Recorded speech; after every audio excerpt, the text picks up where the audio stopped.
ଜଗବନ୍ଧୁ ପରି ଜଣେ ସାମନ୍ତ ନାହିଁ ନାହିଁ ତ। ଜଗବନ୍ଧୁ ପରି ଜଣେ ସାମନ୍ତ ନାହିଁ ନାହିଁ ତ।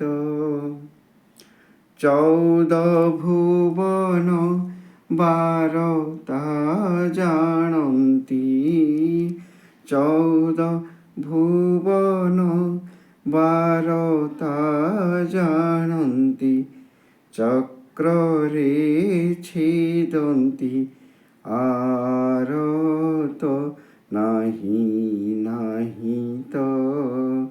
ଜଗବନ୍ଧୁ ପରି ଜଣେ ସାମନ୍ତ ନାହିଁ ନାହିଁ ତ। ଭକ୍ତ କବି ଦୀନକୃଷ୍ଣ ଦାସ, ମାନେ ମୁଁ ତାଙ୍କୁ ଭକ୍ତ କବି କୁହେ କାରଣ ବହୁତ ଭକ୍ତି ଗୀତ ଲେଖିଛନ୍ତି ବୋଲି।